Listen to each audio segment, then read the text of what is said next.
Hello, everybody. Welcome to a Sunday night chat. I have no idea what's going on with the Super Bowl, whether it's still playing, whether it's over, who won, don't care, couldn't care less.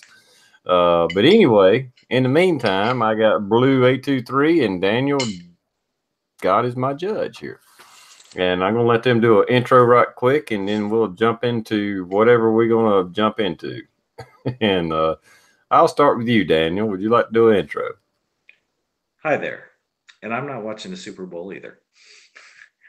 I'd rather do Trump commentary. Thank you, TR. You're welcome. Thanks for coming on, man. I appreciate it. Blue, would you like to say anything? I would. And I don't remember who it was in the side chat last Sunday. We were chatting along, and somebody was like, I even forget the company that had the deal on the lowers for $29.99, and I just want to say go blank yourself, but thank you. I ordered 3 of them, so I got 3 lowers coming in, and I'm going to be doing my first build here at some point, and I don't know, I'm kind of excited about that because I'm going to do the whole thing, the upper, the lower, all of it myself. So we'll see how that ends up working out. But yeah, fuck the NFL. I have no idea what's going on. I just saw on my Facebook feed that like halftime was just starting like 20 minutes ago. But other than that, I don't give a shit. So, and yes, it was primary arms. Oh, and with the primary arms thing, that $29.99 sale, technically it was over Sunday at midnight. So whenever I went in Monday and I tried to order them, they were up to, I think it was $39.99 or something like that. And so I got on their little chat thing, and I was like, did I end up missing this sale, or what's going on with it? And the guy that was on the other side of the chat thing's like, oh no, he's like, well, it was a flash sale, but if you want one, I'll still give it to you for the price. I was like, well, I want 3. He's like, all right, you get all 3 of them for $29.99. So that's what I ended up getting. So excited about that. And that's all I got. Thanks for the invite. Good to see everybody in the external. That's a pretty awesome deal. Especially if you buy in bulk, 2 or 3 at a time, you save on shipping, and it really adds. If you just buy one lower or something like that, and time you pay the FFL and the shipping and all that, then you might still have $50-$60 in it. But if you buy 2 or 3, it'll average out pretty good price. Right. Well, this one, whenever because I use I don't want to say an uncommon FFL, but he doesn't have a gun store. I mean, he buys guns, sells them, that type of thing. But he's actually a doctor in our area. And the last lower that I bought for Maxine, the C-Max rifle, it was like $10 is what or 10 or 15 is what he charged me for the transfer plus the background. So you can't beat it. I mean, so basically for $115, I got 3 lowers. And that's actually a hell of a deal. Yeah. And that's the way I would tell anybody to do it. Don't look at for gun stores. Find the little mom and pop people that have the FFL, because 9 times out of 10 they're not out to make a killing like the gun stores. TR, if you were to send me a rifle to my like a gun store up here, just the freaking transfer, they end up charging $45 or $50 and it's just for internet transfers. If you come up here and we do a transfer, it's like 15 or 20. But because they're losing so much money on internet sales, they end up charging a ton more for those transfers, which that's what I'm glad I got this guy close.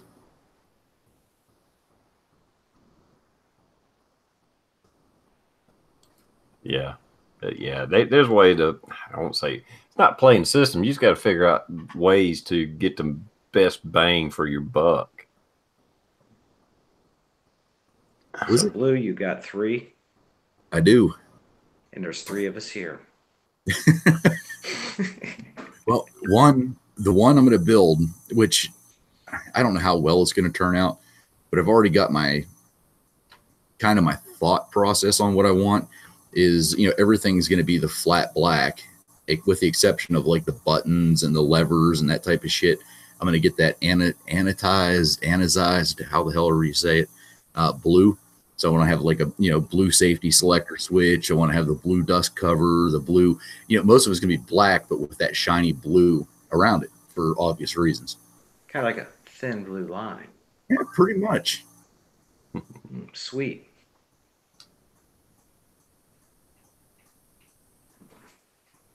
Well, I got some good news. My son don't like Glocks. He got to shoot the Glock, Beretta, and a couple other guns. But for the job he wants to go into, well, he's going to have to learn how to shoot a Glock anyways. Because that's what most apartments carry. But he hasn't bought one yet. And I got a secret for everybody. If you want to sneak a CZ into the house, just have your wife shoot it first. She shot this other new one, and she went right straight to the gun store again. But they were sold out. CZs are sweet shooters. They are. I don't care. I know I only have one true CZ, and it's a police trade-in, a used gun. But even the clones I got, they're just sweet shooters. They are. Good design. Mm-hmm.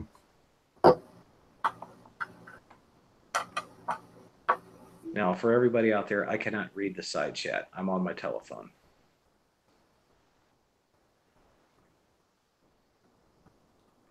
Is that how it works, TR? You go and you have this, those things people do when they hurt certain amounts, and then their computer goes out on them.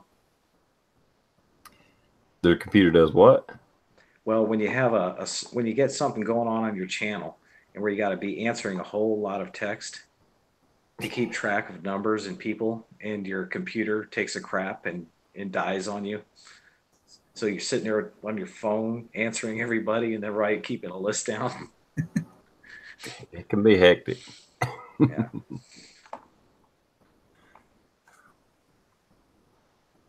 I think Glocks. All of it's kind of blending together. I think Glocks are an excellent combat weapon. And when I say combat weapon, I mean a defense, a carry, a duty weapon, a military weapon. I think they're awesome for that. But far as pleasurable shooting, target practice, I mean, I'm carrying a CZ clone compact now. I think it's good enough for carry. Absolutely. But the one Glock that I do own, I don't take it out to shoot because I enjoy shooting it. But now, is it reliable? Is it accurate enough? Absolutely. I mean, it does what it's supposed to do. You can drag them through the mud and they'll keep on shooting. Yeah. I mean, it's a good combat weapon. It's a good duty carry weapon. It really is. But it's not the gun you're going to pick up.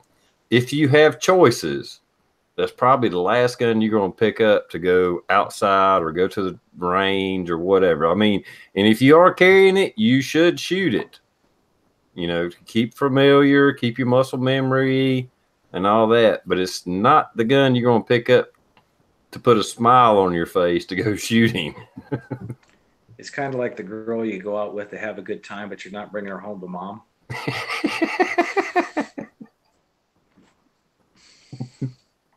That's a good analogy. Yeah, I'll accept that. It's fun to ride. Just don't let nobody see you. Hey, you're going too far now.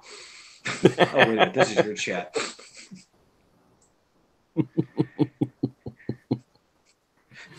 And I'm not even drinking. Oh. Let's see here. And people have different results. Some people can shoot Glocks probably better than I can shoot some of my other guns. Well, I shouldn't even say probably. I know they can. Yeah. Most guns are way more accurate than any of us can shoot anyway. Yeah. It's just that some people are a little better at getting closer to what the gun can actually do.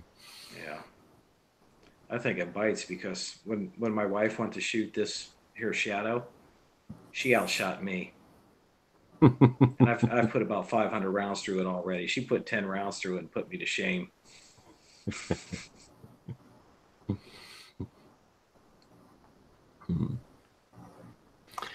Well, I don't know about you, but I get trigger happy. I'm bad about getting, if I'm just target practicing, I'm bad about getting trigger happy and wanting to pull the trigger a little too soon. Just, I mean, split seconds makes all the difference in the world to your pattern. Mm-hmm. And it's just like, okay, ding, ding, ding, ding, ding, just unload. All right, let me slow down. I think that goes into the analogy. Guys think of guns not just as tools, but as fun, as toys. Mm-hmm. Where, the women, they look at it, they go the full mechanic. It's a tool. It's a tool. And once they have it down, it's like, okay, I can put it down now. Where we can't. I got more bullets left. I got to shoot them. Yep. Semi-auto rifles are the worst for men. I mean, if you don't want to burn through a bunch of ammo, do not put semi-auto rifles in front of a man. He's going to he is much. Well, I don't know. I can only speak for myself. I can slowly shoot for a few rounds, and my finger just keeps speeding up. No matter, I don't care if it's an AR-15, a 10-22, what it is. It's just like pow, pow, pow, pow, pow, pow, pow, pow. But you wait till I bring down that burst. That thing is, I got to watch it though, because if people are shooting that thing, I'm sure the barrel would probably melt. That son of a bitch gets hot. I mean, damn. Is that the 3-round burst? Yeah. If you can put two mags through it, 2 30-round mags, and still hold on to it, yeah, you got some thick skin, because that gets hot. Yes, yeah. No quarrel with me on that. I guarantee it does. I can shoot a regular, or any of us can shoot a regular AR-15 and get it so hot that you can boil water in a 5-gallon bucket. I've proved that. I tried talking the boss into letting me bring the full auto. That's not going to happen. The 3-round burst, he says, is we're good to go. The full auto, maybe I could still talk a little bit. And, hey, we got to get this thing broken in. But I highly doubt it. He's already said no several times. I've shot full auto M16s. Yeah, really, the 3-round burst is a good compromise. Yeah. I tried to unload a mag full auto. Tried. I mean, I successfully did it. However, you start on the target and you're up, and it's like, God dang. Yeah. And a M16 don't even kick, but you still can't hold back that. The M16 has like over 700 rounds per minute. That's the damn cycle rate. It's a fast shooting gun. Yeah, you're just running a sewing machine really fast, and it's just going up. Yep. Yeah, the only application I can see a full auto, I mean, like what we have, that full auto cover fire. That's it. What the fuck else are you going to do with it? Even in combat shootings, I mean, the training I got, the only time you'd flip to full auto is oh shit, we're in trouble, retreat, or whatever it is. Because you're going to dump a mag so quick. I mean, the time you got reloading, you're not shooting. I mean, it is a spray and pray moment if you go full auto. Yeah, you got to be aiming at something big like a bus. Yeah. I know when I was in the CBs, that's what we had. The guns we had, we didn't have 3-round burst in the early 90s when I was in. Ours were semi-auto, full auto. We didn't give us enough ammo to go full auto. It's like, even if we had 3-round burst, they didn't give us enough ammo to go 3-round burst. It was like, no, we're going to run out of ammo if you do that. Don't do that. Luckily, I never had to fire it in a combat situation, but if I had, it would have been one thing. It would have been in semi-auto, unless it was just a 5-second burst, just because we got to get from A to B in 10 seconds. You know, run behind a building or something. I mean, that would have been the only time I would have used it. All right, we have a question which I do not have the answer for. Oxjaw asks, with a 3-round burst, how does that actually work? My response was pull the trigger, hold it, 3 rounds go off, reset, 3 rounds go off. But it's a good question. I don't know the answer. Once you pull the trigger, bam, bam, bam, bam, what stops it? So can somebody explain that part? I don't know. I don't know 100%. There's a mechanism in there that basically, I can't remember if it rotates. I forget how it works. I think it's just a cam action, and I know I'm screwing all the terminology up, but like the sear or whatever has 3 positions and then it resets. So it'll do like 3 positions and resets. I don't know if you could. I don't know. I've never shot a 3-round burst M16, if that's what they call them. I don't know if you could pull the trigger and let go fast enough for only 2 rounds to go off anyway. At 700 rounds per minute. Yeah, you can let go of the trigger early and it will only shoot maybe 1 or 2. Like if you bam, it doesn't always do 3. The only way it will absolutely do 3 is if you pull it and hold it. Okay. So, and whenever I say pull it and hold it, it's like a second to a second and a half. I mean, you're not holding it. I mean, it's shooting over a round per 1/10 of a second. If it was 600 rounds a minute, that would be 1 round per 1/10 of a second. A M16 shoots over 700 rounds a minute. So it's less than a 1/10 of a second that it shoots a round off. So yeah, I guess if you did it quick enough, you might only get 2 clicks. Mm-hmm. You know,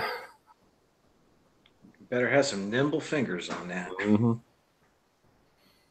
That was the whole reason they'd come up with that, was just because of, you know, people running out of ammo. Basically, you're dumping more ammo than you can carry. Mm-hmm.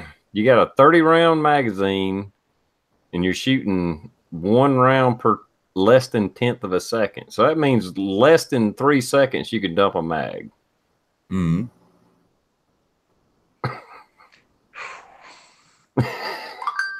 The only thing a fully auto makes sense on is the gunners. You know what I mean? The guys that are laying on the ground with the belt fed thing going on or mounted to a truck or something. Because, yeah, the application for the AR, it's just stupid, but fun to shoot. Yeah.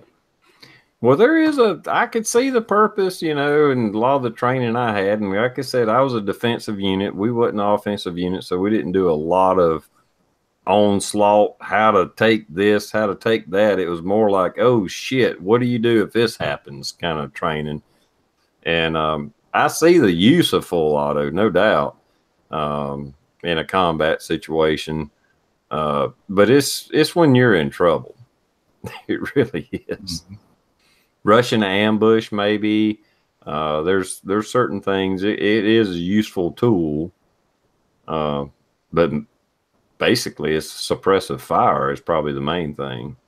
If you got enough people, a burst here, burst there, burst here, burst there. Even with full auto, you're doing burst. You ain't gonna just hold the trigger down because, like you say, you can't hold it on target. If you're just trying to keep people's heads down, yeah, they're not going to stick their head up. I wouldn't stick my head up if somebody had a full auto 1022.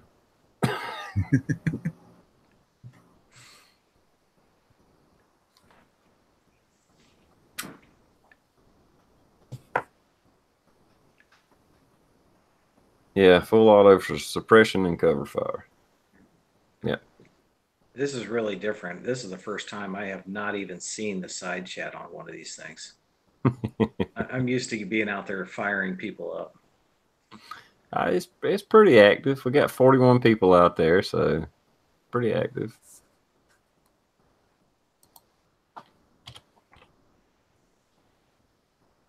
I wasn't sure how it was going to be. Seems like all my chats. Seems like anytime some event's going on, I got a chat going on. Whether it's election night, Super Bowl, State of the Union address, you name it. Well, Fred, that's my chat night. I didn't know about you during that election night. I bet that was something. It was a good chat. I thought we had a good time. I guess we should have hung out a little longer, but I think it was still a few hours after we stopped. And we went a little long before they finally announced, because especially your left-wing media, they did not want to admit that Trump won. Yeah, I stayed up real late that night watching it, and the left-wing media was just like,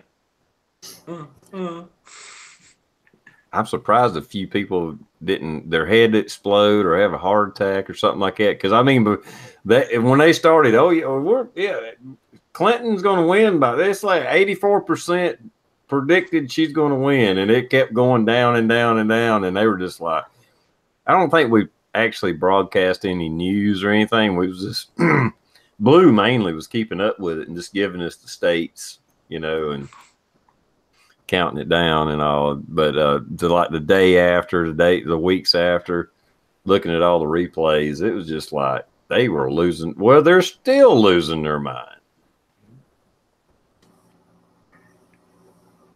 Oh, yesterday, I was talking, chatting back and forth to a YouTuber here, and he told me he lives down in Warren, Ohio.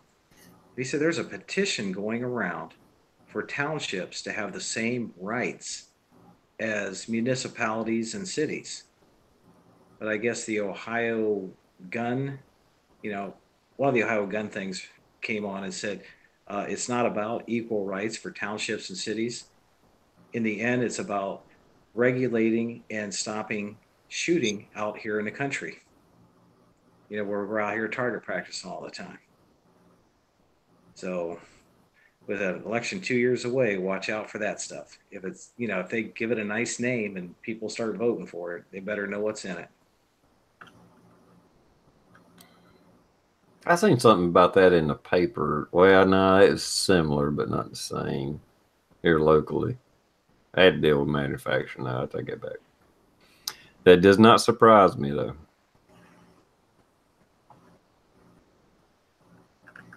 There's so many things going on in politics, and I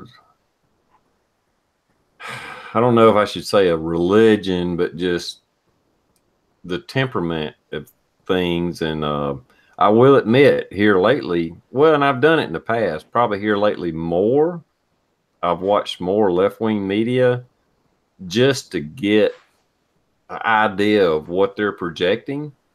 Because you could talk to some people, and that's all they watch. And I'm bad about watching more conservative point of views. So that's, for the most part, all I watch. But you got to watch both sides. Even if it disgusts you and you don't agree or don't see their point of view. But if that's all people are watching, and that's all you see projected, that's all you know is the truth, even though it ain't the truth. And that's true on both sides, conservative and liberal. You can't just listen to one-sided things all the time. You have to make up your own mind. Matter of fact, me and Sonia was having a discussion the other day. And she was looking up these little news articles and stuff, and she was confused, I should say. I maybe not even confused. She's like, I just really don't know who to believe and this and that. And I was like, look, well, stop what you're saying. Think about it. You take in all this input. You don't have to side with any of them. You take the info in, make up your own mind. Mm-hmm. You just shouldn't give a damn what left or right thinks. You take in what you know is to be fact, what you know is to be these truths. Make up your own mind. I don't care if it's left or right. You make up your own mind. They're there just to give you the information. What the news has turned out to be is they're trying to mold your mind into their thinking. You need to break away from that. I don't care if it's left or right. You just take the info and make up your own mind.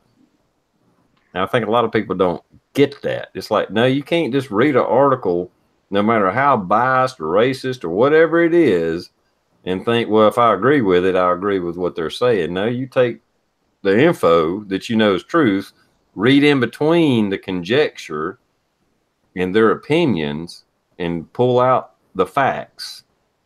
This happened, that happened, that happened, and then make up your own mind. They're making it harder to do, and the sheep are just follow along with the rest of the flock, and there's our problem. Yep. And the easiest way to get to TR's point is with this FBI released memo that came out about the spying on Trump Towers and all that.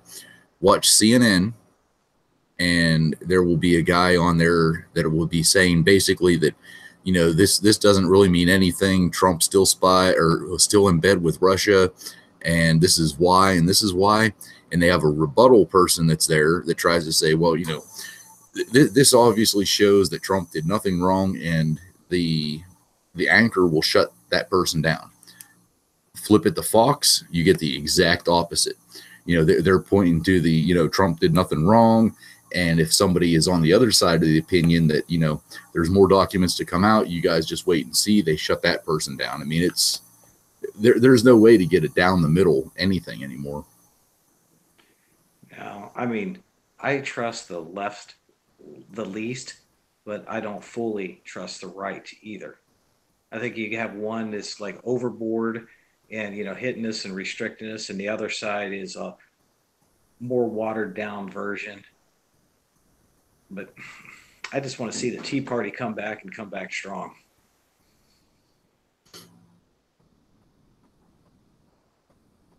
I don't know. I actually watched the State of the Union address, and it made me cringe. I mean, watching, and you know, I realize it's the Dems versus the Republicans and everything, but it was. Did you guys watch that at all? No, we didn't see it at all. Did you see it, TR? I saw bits and pieces. No, I broadcasted it, Blue. Oh, okay. Yeah, TR and I were doing a commentary on the whole thing. Yeah, we had to make sure and do enough commentary that it would override copyright violations. So I actually had it streaming live, and me and Daniel were just talking about it. That whole thing made me sick. You know, we're putting more money in America's pockets. I mean, by God, how often do they have to stand up and applaud? That, for one, drove me fucking insane. However, the applause points, you know, we're putting jobs back in America, higher paychecks, tax deductions, you know, this, and this, and, you know, the Republicans are clapping. And then you look at the room where the Democrats are, like, you might have one person, like, you know, barely clapping, and it's like, wait a minute, this is for us. This is for the United States citizen. And you guys can't even say, all right, yeah, you did a good job. All right, yeah, you did a good job. It's, God. Yeah, I seen that one guy. He would go clap a couple times, and the person would beside him would throw him the elbow. And then when he would start to stand up, and the person stand beside would grab the back of his pants and pull him back down in the chair again. But other than that, I mean, I understand two different points of view, but they have took politics way too far.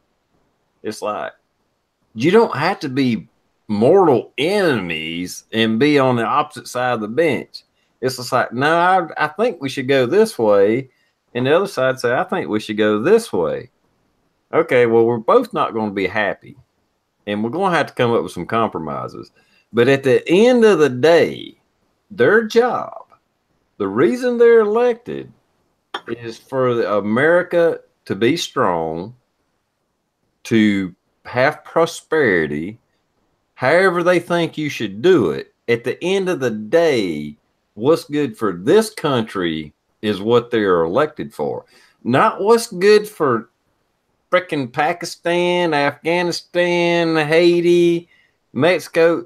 No, you're here to make America prosper, not other people from other freaking countries. Period. I know we're a melting pot, but that's not what you're elected for. You're elected to look out for me. You're elected to make sure my fucking road gets paved when it's full of potholes, not how many immigrants you can take in from Pakistan. I don't care what side of the aisle you're on. And Trump went and said, whatever you work out, and no one's going to get all they want. Whatever they work out and put on his desk, he'll sign it. He said that straight out. And a couple of his tweets kind of showed that was his hand as why, because they were worried about the up to 800,000 DACA children. Okay, let me put that in quotations, children. So he said, okay, well, we'll let in 1.8 million. And we'll do this and this and this. And all I require is you do this, this, and this. You know, let's secure the border, blah, blah, blah. And the Democrats went ape shit anyway and proved it. And that's exactly what he said in his tweet. It's like they're proving they don't care about the DACA kids because I didn't realize this until the last few months. There was no path to citizenship for the DACA recipients. So what he's doing is allowing a path to citizenship for almost triple or at least over double what they asked for or what they were bitching about.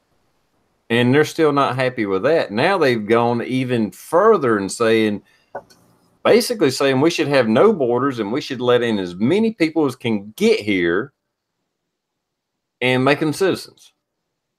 It is completely freaking retarded. Their stance went from one extreme, talking about 800,000 children, and then we move it up to 1.8 to actually, if you read what was proposed, up to 4 or 5 million path to citizenship.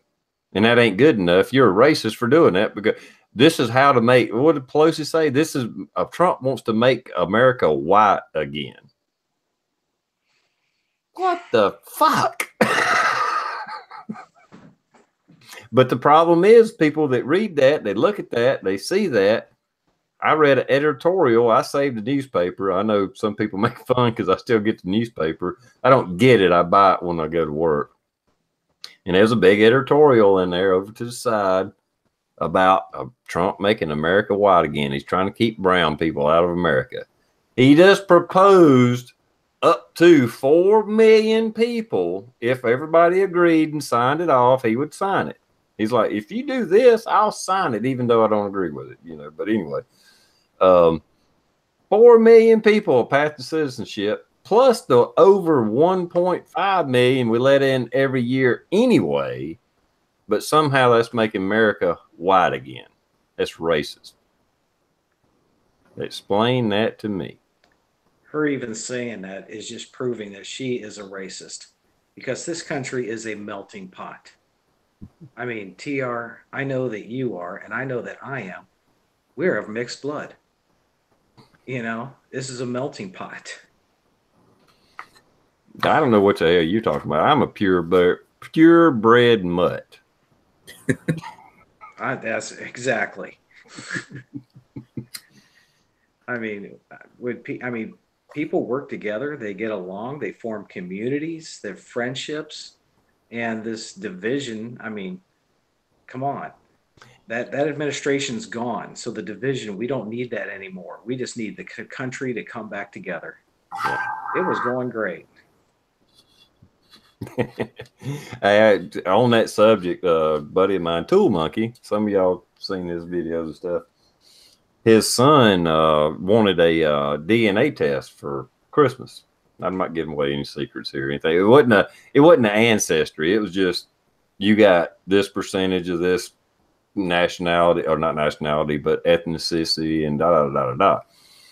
And he got the results back evidently just a day or two ago, and he texts his dad. It's like, I got this and this and this, and it was like Irish, Welsh, just German, you went down the line. It was pretty much every European country there is. And he texted him back and said, "Yeah, son, you're American."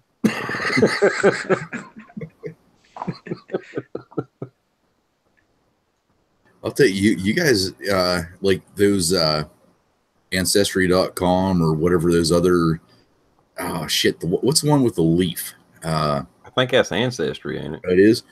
I've heard of horror stories of people getting that test done just to, find out their background, where they're from, and everything. But apparently, they kind of log all that shit, and like they'll have a list of people that you might be related to, and then if you're like really, really related to, they'll put like a big asterisk or something beside it. There was a guy that took the test because his mom wanted to find out, what the ancestry was, this, that, and everything else. And she ended up passing away. So they had this test, and he's like, well, hell, I'll take it and see what happens. He takes the test and sends it off. And then, the email results come back, and he's looking through everything and has one of them stars beside a name. He has a daughter that he had no idea about. So might not be such a good idea to take that. Well, I mean, if I had a kid out there, I'd want to know who it is. I thought he was going to say he was related to his wife. Oh, God, that would suck. Yeah, that would definitely be a horror story. Now, there's some, I know the Ancestry, it actually tries to find out people you are kin to, who you're related to. And then there's some that's just a flat out DNA as far as your DNA, and some of them, I don't know all the names. I think the Ancestry might be the one I'm thinking of. The Mormons are behind. I'm not trying to down Mormons, nothing like that, but they're banking all of everybody's DNA. You can read about it. It's not a freaking conspiracy. It's real.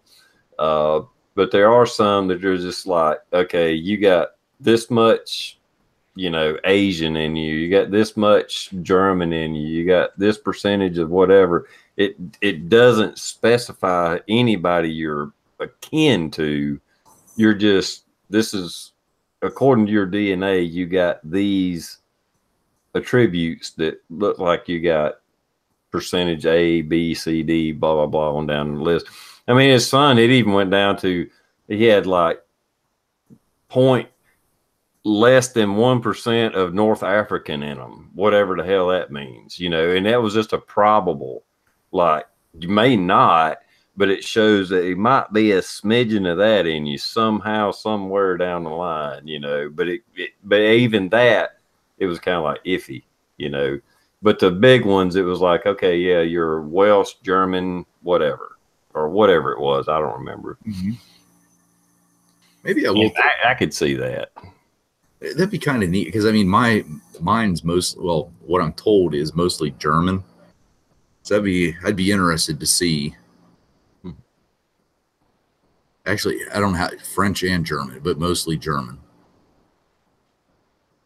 Yeah, Sonia's pushing me to do that. I mean, not pushing, but she wants me to do that. Now I've kind of thought I need to look at all of them, look at the background of them, and if it's just that where you're this percentage and this percentage of this, and this. Like I say, not the Ancestry where they're trying to find out who you are related to. And I think that one's like a monthly fee because they keep digging and trying to match up DNA and all that. Now, I don't care about all that. But anyway, just for curiosity, I know I'm a flat out mutt. No doubt about it. But supposedly I got Cherokee on both sides, so I'm kind of curious how much Indian is actually in the family. Yeah, so I will say I can't really handle liquor good. I do drink liquor, but liquor knocks me out. So I'm thinking I got a lot of Indian in me.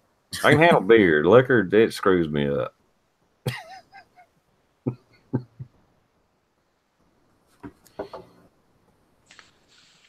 Yeah, I could never drink TR. I mean, that's how I ended up getting alcohol poisoning in boot camp. I didn't, being in boot camp, dry out for 2 months, and then go out and try to drink 7 double Long Island iced teas on top of a case of beer. It didn't work out too well. Pop said if I send him $100, he'll tell me I'm 100% redneck. Hell, I already know that. but he'll give you a certificate. Yeah, that's true. He could give me a certificate. I can't do that for myself.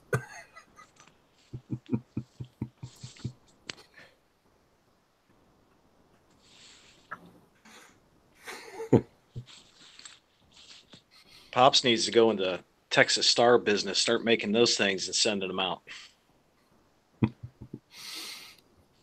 Are those bolted together or welded? I think he bought a kit. I think for the most part, it's mostly bolted together, but there probably are parts that's welded together. I know. I'm starting to get a big aversion to Pops. You know, first is get CZs, and then not just a CZ. You got to get the Shadow or the Orange, and now these Texas Stars. I'm going broke watching this guy.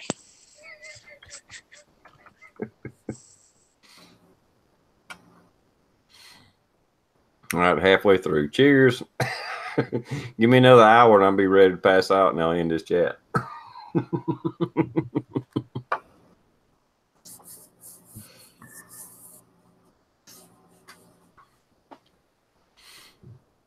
You sure do drink a lot of coffee on these chats.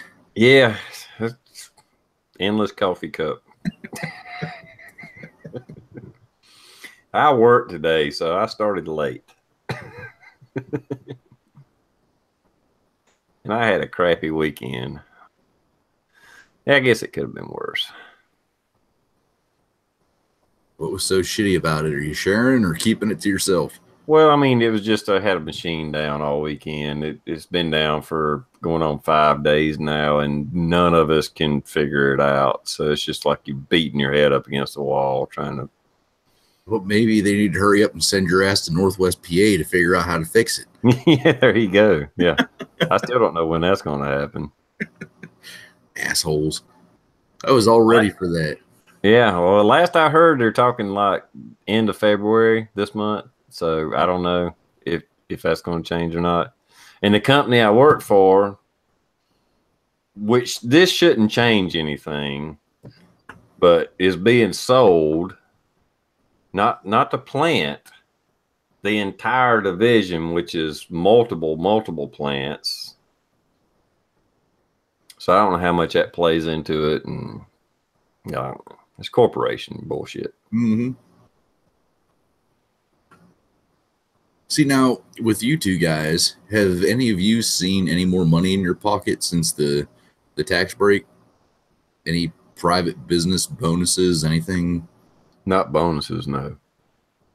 I don't know if it's affected the tax rate that they take out of my check yet or not. The last one I got looked normal from what I've been getting, I think. I'm not sure when that all takes effect. It's supposed to take effect this month, isn't it? Maybe the second or third week of February. Yeah. So, yeah, I hadn't seen it yet. But here's the thing, and this is what pisses me off about living in PA. We have one of the highest tax on gas. You know, put it in your car, there's the highest tax that you got. But we're at $2.95 a gallon, or no, $2.99 a gallon right now. So that didn't go up until like January, like I'm going to say mid-January.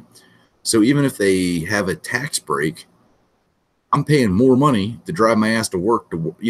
It's like there's no stop. They say they're giving you more money, but yet they're figuring out a way to fucking get it back from you.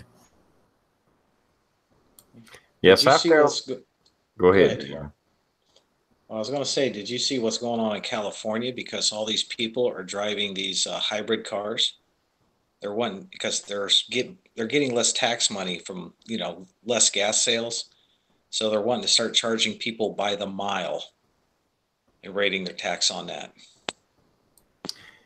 Well, on that subject, South Carolina just passed one of the biggest tax increases in South Carolina's at least recent history. They somehow, through the media, got people on board to raise their taxes on gas and property taxes on vehicles. And I don't think the ones that all of a sudden got on board with it, yeah, you're right. Our roads suck. We need better roads and blah, blah, blah. And I agree with that, but it's not so much that we need better roads, it's that the money needs to be spent better. As in any government agency, it's not that they don't have enough money, they just don't spend it wisely or it's regulated enough. You got too many people making too much money, not doing anything. Anyway, so they passed this biggest tax increase in our recent history, if not ever. They basically doubled our gas tax. We had one of the lowest gas taxes in the country, and somehow convinced people that that was a bad thing. We don't pay enough in gas taxes. How in the hell do you convince people that they're not paying enough taxes? Mm-hmm. Somehow they done it. And on your hybrid cars, they doubled their freaking property taxes. I don't think they seen the fine lines in the bill on that. Because it's like, if I pay $300, you're going to pay $600 because you drive a hybrid. So that kind of screwed them. It was like, yeah, you don't buy enough gas, so we're going to just screw you big time on your property taxes. We're going to double it. In which it goes down every year, but you start out paying $600 and okay, next year is $500. You're going to be paying hundreds when I'm paying tens of dollars. There you go, you green loving son of a bitches. Yeah. And guess what's powering up your damn green car? Coal and nuclear power. Nuclear power, the worst damn energy we've ever invented in the entire mankind. It's green. No, it ain't. It makes radioactive freaking waste, you dumbass.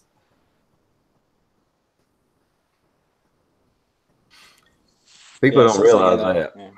Since I got out of the Navy, every time I go to vote, every time there's a bond issue, tax issue, it's just automatic. No.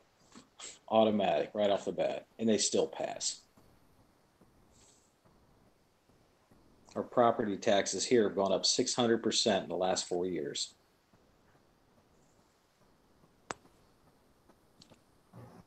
For all those people, and I doubt there's anybody in this chat that's going to see this and disagree or whatever. In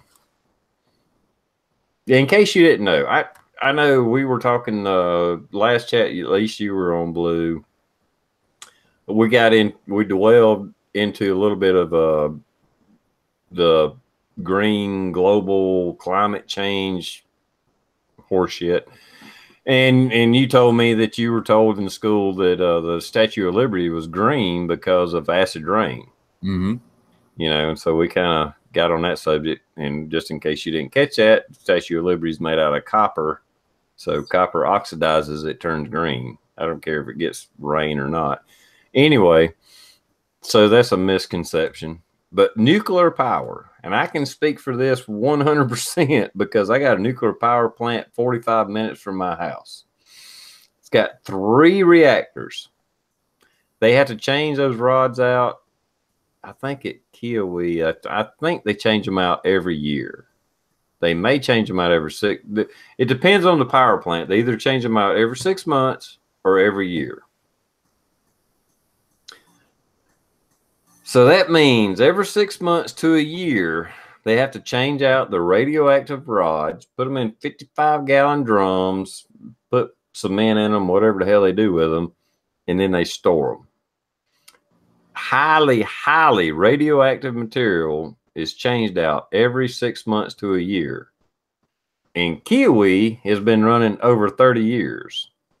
So they've been changing out the rods in that thing I think Kiowee's every year. It depends on the power plant.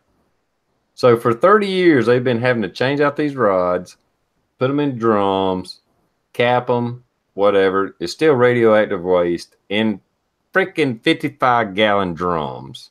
I don't care if they put concrete in it or not. And what do they do with it? Most of it is stored at the facility. It's a radioactive wasteland. There ain't a damn thing green about a nuclear power plant. We'd be way better off burning coal, natural gas, gasoline. I don't give a damn what you feed a generator. You'd be better off throwing out a little smoke than you would nuclear waste that lasts thousands of freaking years. Now, other than fuel for a dirty bomb, have they figured any other way to recycle this shit? I mean, and I'm saying that seriously. Like, is there a way to use these rods that have been spent but are still radioactive to do anything other than to be sold on a black market for a dirty bomb? Well, you have the depleted uranium that's in some of your bullets that are used in the military. You know, they shoot through tanks and all that. And the warthogs. Yep, depleted uranium. That's probably about, I won't say the most efficient or best use they've come up with it, but that's probably about the only thing they have come up with it. And for those that don't know, not that I'm anti-war, not that I'm anything, we spread more radioactive waste in Iraq during Desert Storm when they first started using it in live fire than we spread in Hiroshima and Nagasaki in World War II. All right, now I'm gonna take the brunt of being the dumbass of the chat. Explain to me what the fuck you're talking about. We have bullets that are radioactive. Is that what you're saying? Yes. Your penetrating rounds, the depleted uranium is so dense. It's denser than any lead, steel, any other natural element. And what they are, they're excellent metal penetrators. So they can go through, a certain amount of concrete, certain amount of steel and all that. So they put the core of the shells, not necessarily AR-15s and things like that, but like tank shells, different artillery, depleted uranium, and use those to penetrate steel, take out tanks, light armored vehicles and stuff like that. And we spread so much, because, it's fine when it's in the case. It's probably not going to hurt you. It's in case. It's got a copper jacket, lead jacket, maybe even. Probably perfectly fine to handle. Once you shoot it, it goes through steel, concrete, and these different things. We expose that depleted uranium, which is radioactive. That's why kids are being born without arms in Iraq and extra limbs and just you name it. This gets back to even Madame Albright admitted that we had killed so many. We caused the deaths of so many millions of Iraqi children after Desert Storm because of the radiation, starvation, the sanctions. It was a combination of all of it. Don't get me wrong. But we spread out so much radiation that was definitely part of the disarray. I don't even know how to put it. I don't even know how to say it. We caused a lot of mayhem in Iraq, not only during Desert Storm, but the years after that. And people don't get it. They don't get it. I've never heard. That's the first I've heard of basically nuclear bullets. I've never heard of that. No. Yep. They're depleted uranium rounds. Anything that you would go after a tank with, armored vehicle, a bunker, any kind of hardened facility, those aircraft and tanks and personnel. Aircraft. You're shooting 2,000 rounds a minute, and just pumping all that in there.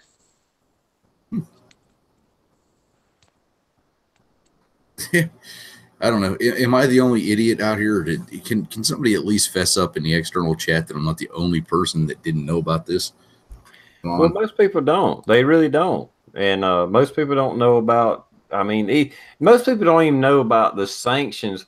And that's why I kind of cringe when I hear like, oh, we're going to impose sanctions on this country and this country and this country, say even North Korea, I get where people get the idea. Yeah, we got to impose sanctions to keep them from doing this and this. But all it does is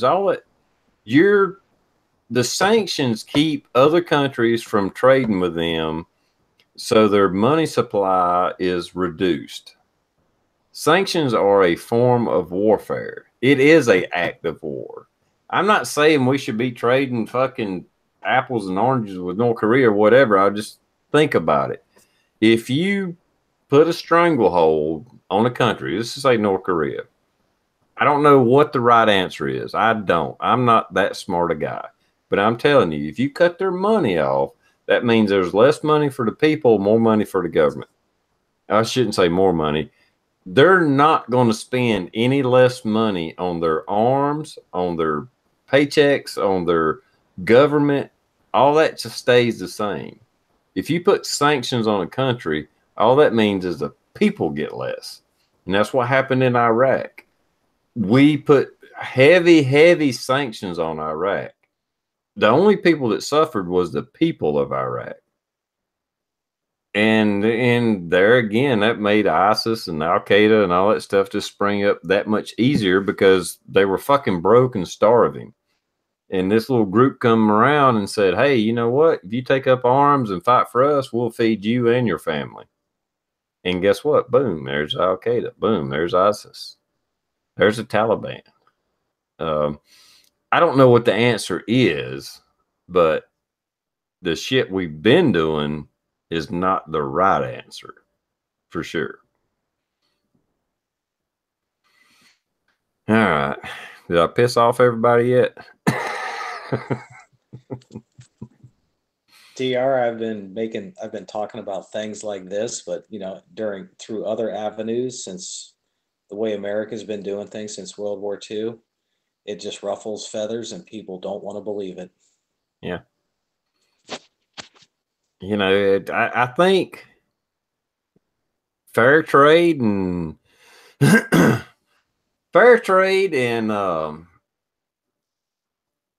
respecting each other's point of views and stuff like that, and religions and things, whatever it is, it's fine. But you keep it separate. You can't go over and try to topple governments and change them and think, well, we're going to do this and make your government better or whatever.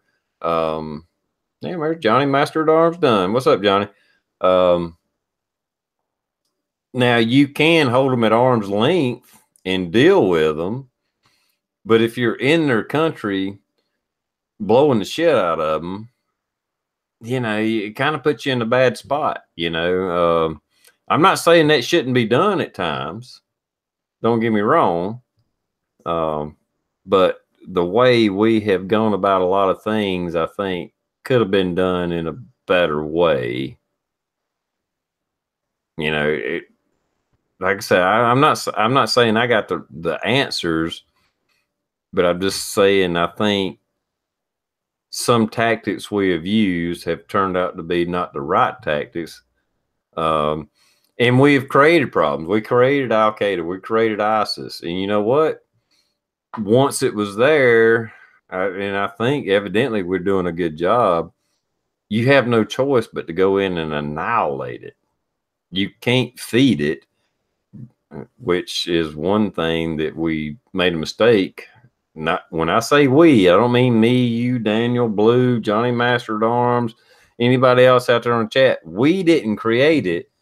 Government entities created these ISIS and Al Qaeda, and they don't necessarily have to create them from the get-go, but they fed it. They provided it arms. They provided it money. And because they thought, well, our enemy of our enemy is our friend. And it turned out that's not the way it worked. That shit will backfire on you hard, fast and hard. And it did. They may have been a good intention of providing ISIS with funds and arms and Al Qaeda with funds and arms, but it came back to bite us. And then once it's a problem, you got to go in there. As much as I'm somewhat a pacifist, you got to go in there and wipe them out. I mean, you got to kill them all until they just fucking lay down. And like, we're done. I don't have anything to do with that anymore. I'm done. Just let me over here, and I'm I'm done. I'm not doing that anymore. Until you do that, once you create a problem that big, that's the only way you can deal with it. You can't keep feeding them money and think, well, they're still kind of on our side. They're still kind of doing what we want them to do. We want them to topple a government. That's why we were feeding ISIS. Because our government figures wanted Assad out of Syria. So they pretty much created ISIS to take over Syria. Well, that shit blew all out of proportion, just all out of whack. And then we created a bigger problem than we had with Syria. I'm not saying Assad and Syria was the best country in the world, but they wasn't bothering me. They wasn't a threat to me. If we just left them alone, maybe they would have caused mayhem over there a little bit. Maybe we would have to step in and help somebody. But we created a problem that spread. We created a virus that spread throughout the entire Middle East, trying to take out one little country, one little leader, a elected leader. It don't matter whether we like them or not. That's who they elected. That's their fucking business. Leave them alone. I don't want the government in my business, much less in the fucking business of another country that ain't got a damn thing to do with me. I don't give a damn what Syria does. All right. Maybe I got too deep. I'm surprised you didn't just, let everyone know that, maybe if we stopped doing things like that, we wouldn't be 22 or 23 trillion in debt. Yeah. Yeah. Yeah. We spend almost, if you look at, it depends on how you look it up on the internet, but we spend $1 trillion a year on military, including CIA and all the special operations and all that stuff, just for horse shit like that. And it's like, we can have a strong military without making us all broke. And the technology that we have today at our disposal. Just think of the possibilities. Well, I mean, our whole military and stuff is, yeah, I agree. HNRE says, trying to protect the petrodollar. Exactly. And that's kind of failing. And there's going to be a crash. We all know it. That's why a lot of us are preppers and stuff. I mean, something's going to crash. The stock market's freaking booming right now, and that's great, and I'm happy for it. Because right now that means life's good for us. But we all know it's going to crash. If Hillary would got elected, it'd have already crashed. Period. We know that. It was headed that way. I've seen the graphs that some left-wing people, look, Obama, see, it was already on the rise. Well, that's because it already crashed. When you crash, there's only one way to go, up. It crashed in 2007, so there was only one way for it to go, was up. So it slowly climbed, and with Trump, it climbed faster. So is that a good thing or a bad thing? I don't know, but I mean, I know if Hillary would have got elected, it would have probably took another crash already by now. Well, I think it's going to be interesting to see where it goes tomorrow, because Friday it went down 665 plus points. Mm-hmm. Yeah.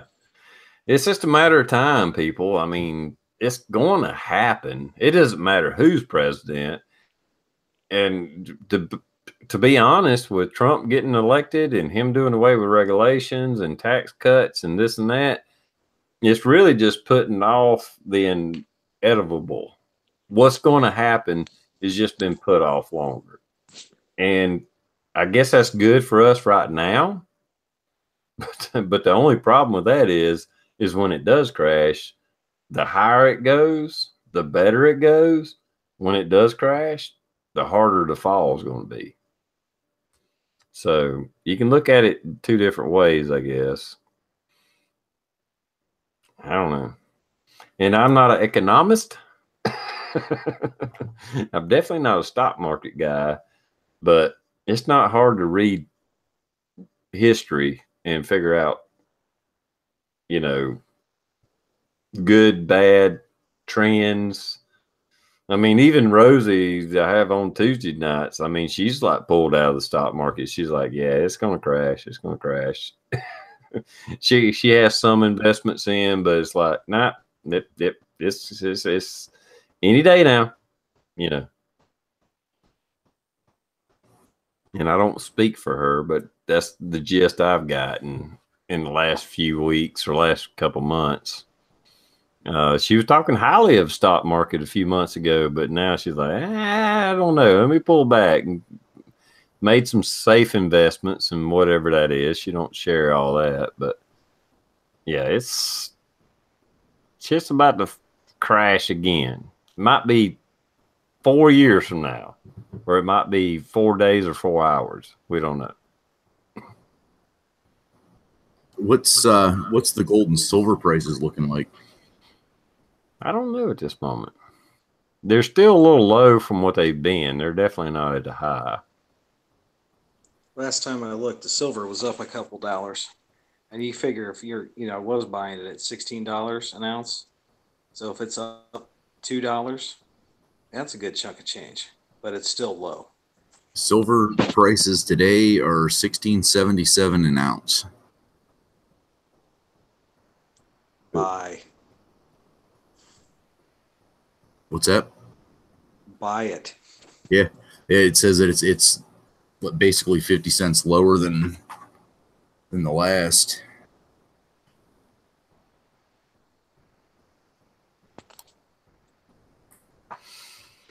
Or buy firearms. I recommend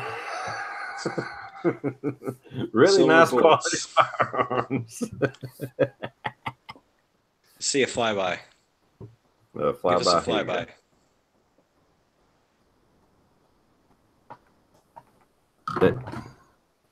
Walnuts, what I'm talking about. Look at that. When's the last time you seen walnut on a gun?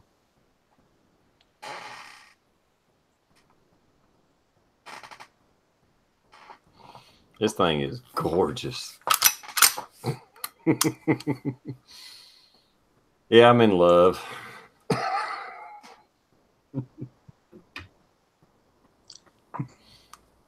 I had to do it at least one time. I looked at one of those. I'm bragging. TR, I went and looked at one of those, but no, 44 long Colt. And it's like, that's just not high enough pressure, velocity to go deer hunting with. I don't know. The way that if you got the right round in it, the way it was smacking those damn steel targets I got. Holy crap. Now, yeah, your Walmart ammo, yeah, it probably would be the deer hunting ammo. Yeah, 4570s ain't no joke. That ain't even 45 long Colt ain't even close to 4570. Don't even get me wrong. But 45 long Colt packs a punch. What's the feet per second on that? I can push a 300 grain bullet out of a revolver at about 1,300 feet per second, as long as you're reloading. You can push a 45 long Colt beyond a 44 Magnum with the right gun. That's good then. Yeah. Matter of fact, arrived today. Got me a new mold. I've been wanting one of these. Lee just started making them. 300 grain flat nose. I know it's hard to see. 300 grain flat nose, 45 caliber, 450. What is this? 452. Yeah, 452. Gas check. You can put a gas check on it, but I'm gonna powder coat them. Stump busters is what I call them.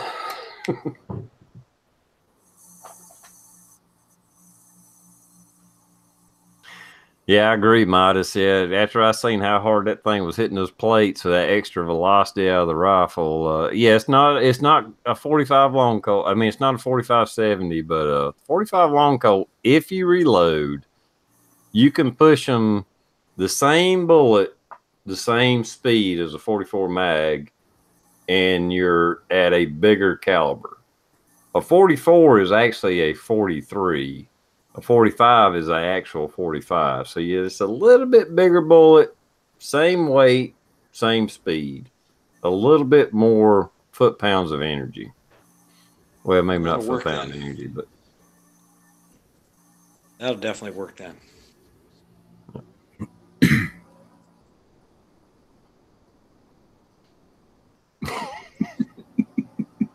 in Fuzz Fork, I bet they catch TR at Walmart parking lot stealing head wheel weights.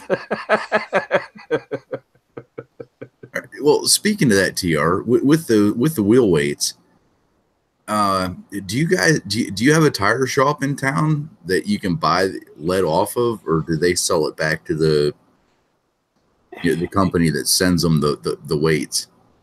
I live in a populated enough area that it's really hard to find them right now.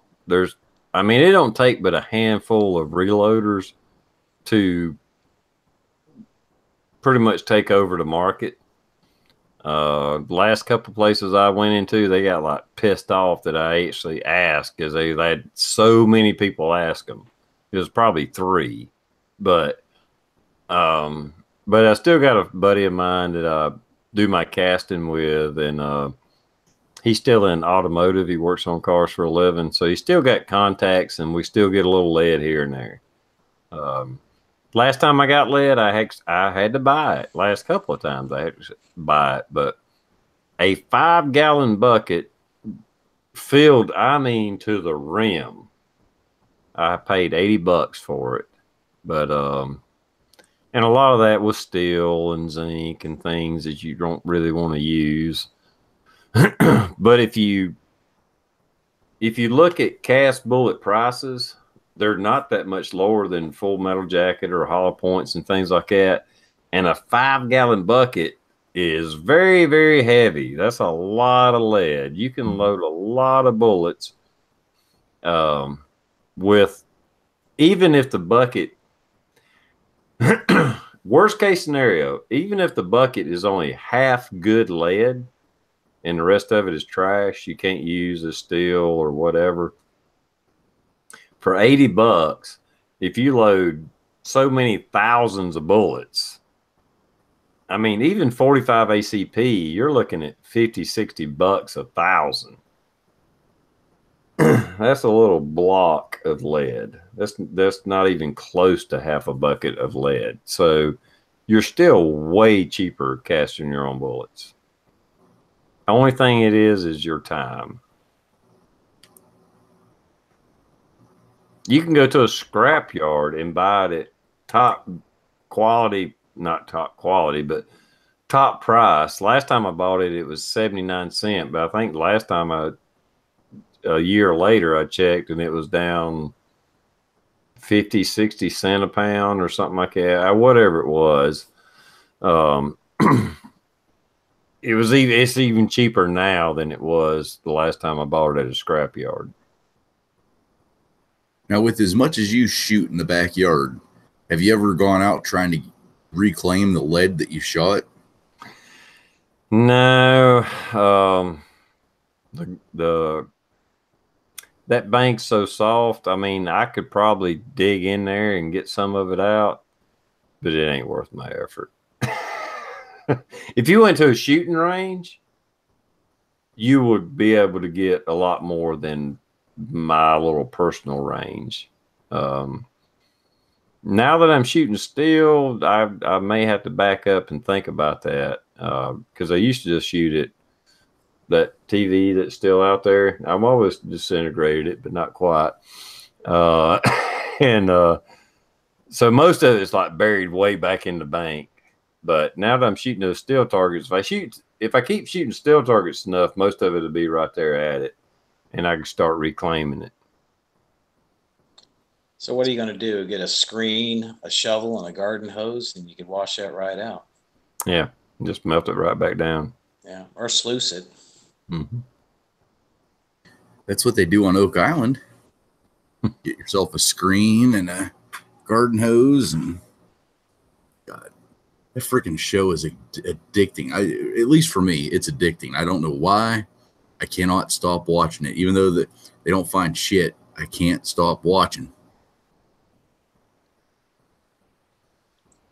Can I steal that idea and just go out here in the woods and find a little low spot and just start digging and post it on YouTube all the time? Yeah, they got to be making millions off of just the TV contract. Do you watch that show? No, my TV's been off since spring. I just, I get and I don't know. I'm the type that I've always been interested in movies. Indiana Jones. Oh Christ, there's a bunch of other ones out there like National Treasure, where they're treasure hunters and that type of stuff. I like the storylines and stuff, but holy Christ, these guys have been going at it for I don't even know how many years. It's got to be at least 5 years. I don't know how much money they've sunk, but they they're finding fucking buttons and bullets and lead crosses, and I just don't understand how you can keep freaking putting that much money into an island whenever they've gone over it over and over and over. Probably like one of those Chinese jigsaw puzzles where you got to push on the right thing, just to get the water to stop to be able to get down in there. They need to find something else to push or pull on. But there is something down there. Why else would they do all that engineering, all in that area? I don't know. I wish them the best, but goddamn, I'm getting sick and tired of watching the same thing over and over. I agree. I think there's something down there. I've only seen like 1 or 2 episodes, but I actually seen, when you look at the books I look at and different things, conspiracy theories and who knows what else I've looked in the past several years. Before it became famous, they were people trying to figure out what's down there once they realized something was down there. And it's like the technology of if we're talking about the same thing, the technology that they had so limited and made such a complex, impossible task to get to. What in the hell did they put down there? Right. No, and I don't want to make this an Oak Island chat, but it's definitely interesting. I mean, they're 170 to 180 feet down, and they're finding things that are, literally hundreds and hundreds and hundreds of years old. We're talking like back to like the 1400s is where they're finding this shit, or that's where it's getting, carbon dated to. How did they get this shit that deep down that long ago? That blows my mind. Well, I mean, from everything I read, they got it that deep, and then they did those tunnels back to the shore to flood it, and that's the biggest problem. They can't overcome the flooding. Mm-hmm. Well, no matter how much they try, I mean, once those floodgates were open, they were screwed. And well, Midas, where they're digging was way before there was TV. There's people been digging in that thing for hundreds of years trying to figure out what in the hell was buried down there. This last season, they found the biggest thing that I think that they found was human bone at like 170 to 180 feet down, and it was from 2 different people, and it was dated. Hundreds and hundreds of years ago. So it's like there's something down there. There's definitely something down there, but how the hell are they going to find it? I mean, these guys have gone as far as, I don't know how many, like they did like little 6-inch boreholes basically, and they sunk them I'm just going to say 200 foot apiece. Boom, boom, boom, boom, all over this area that they call the money pit. And then they sent a,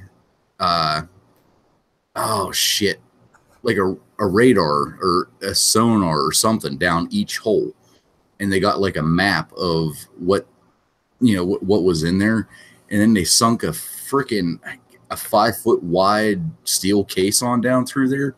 And they didn't come up with shit, even though they put it right in the middle of that little 6-inch hole where they got the human bone, the pottery, the leather, all this other shit.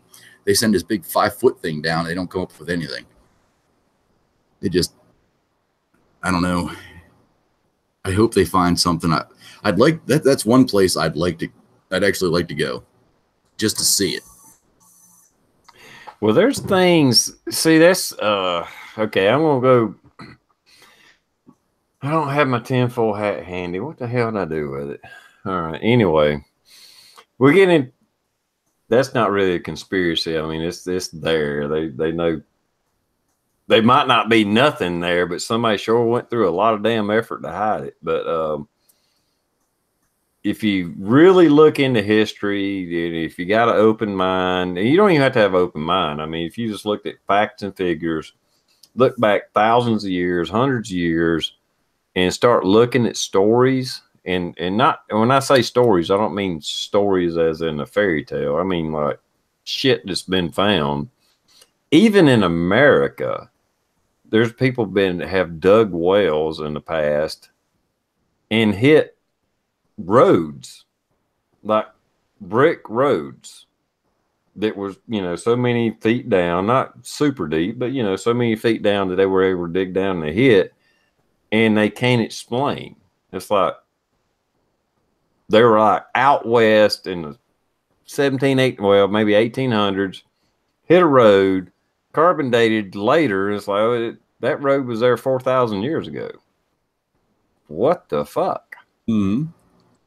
There's been so many civilizations that rose and was wiped out for whatever reason.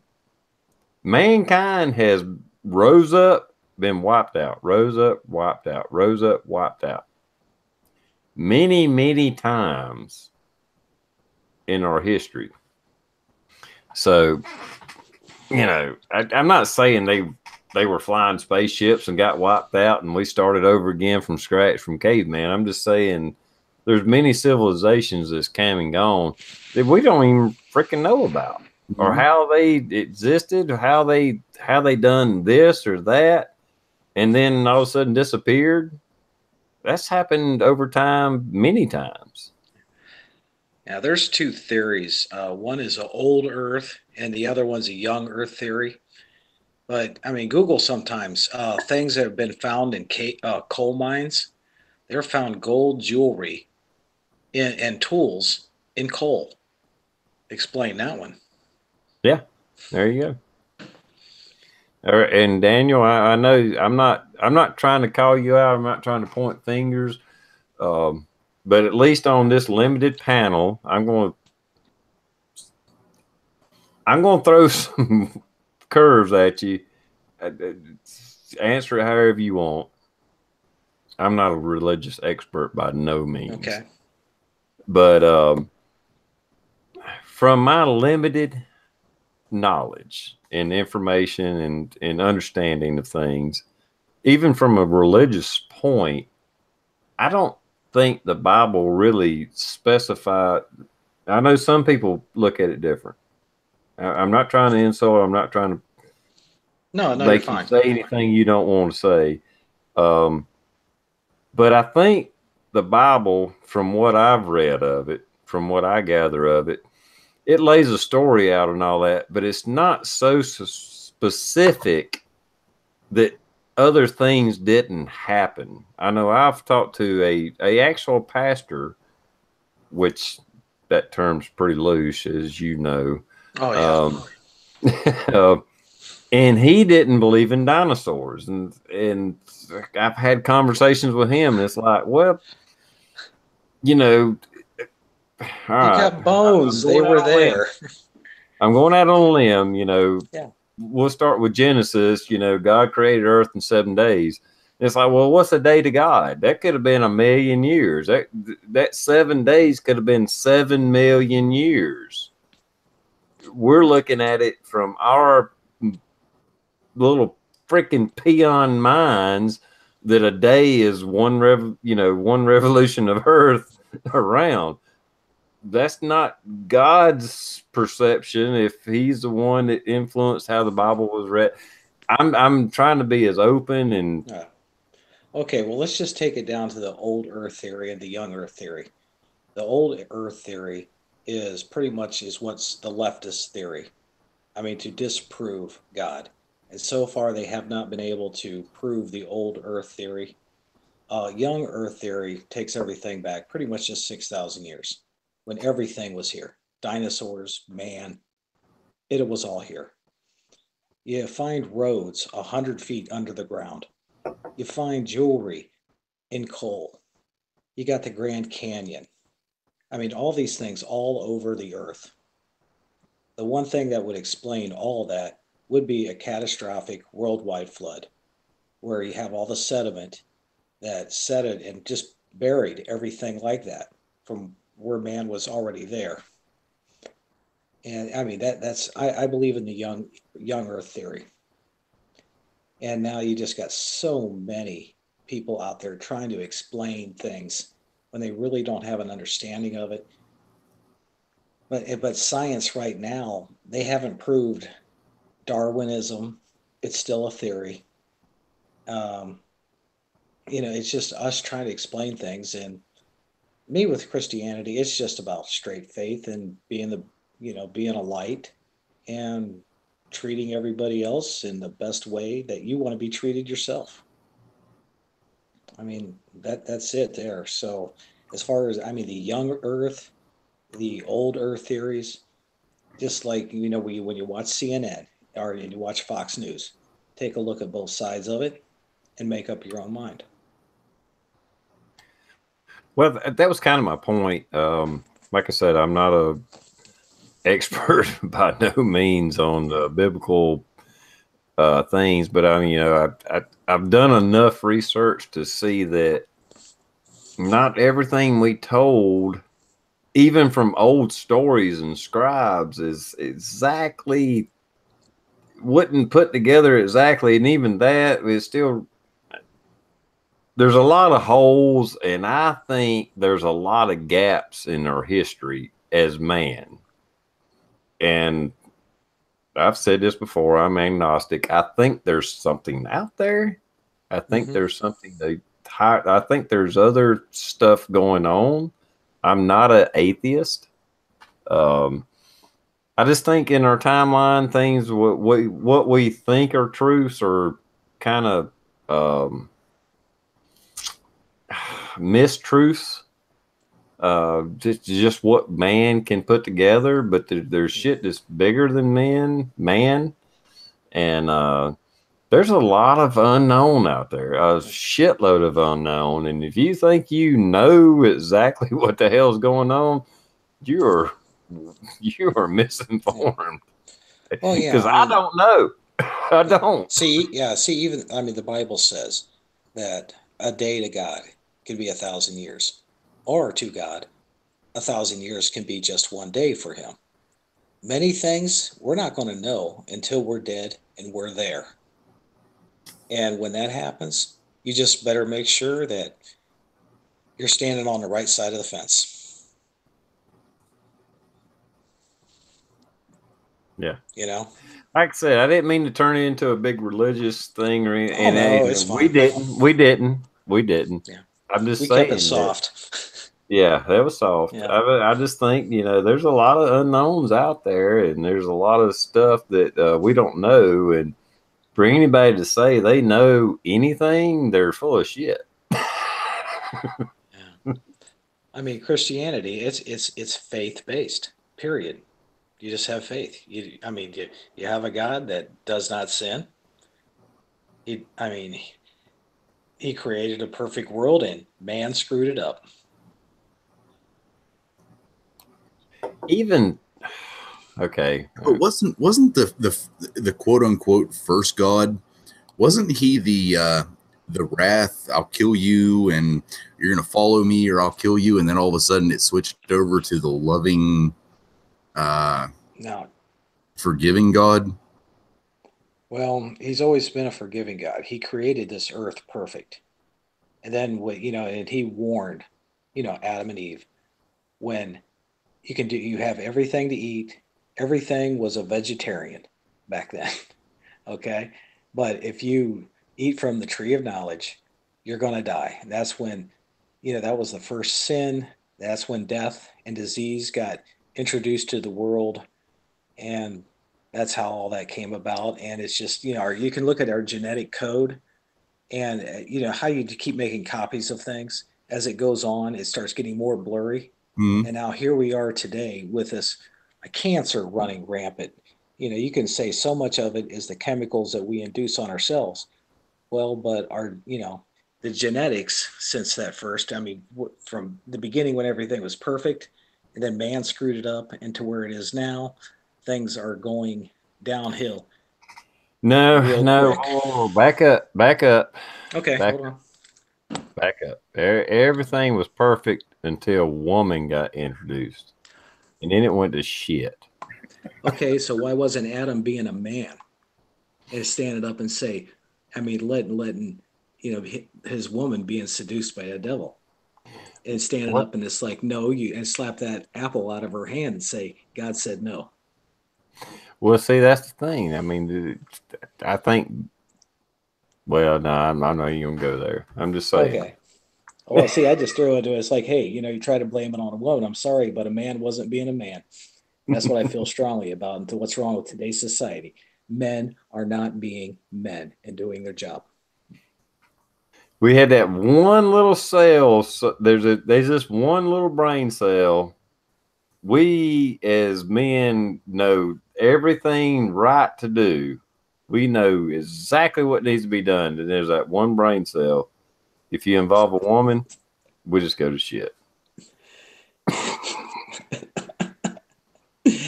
Yeah. Who's going to tell mama no, huh?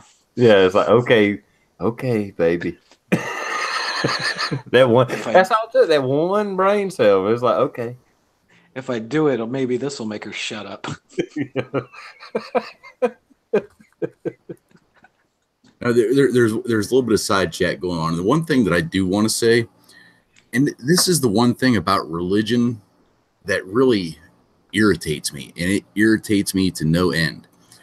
Let's say that scenario one, I lead a life. I lead a good life. I try to help people. I do what I can to help people every day of my life. And I end up dying at the ripe old age of 90.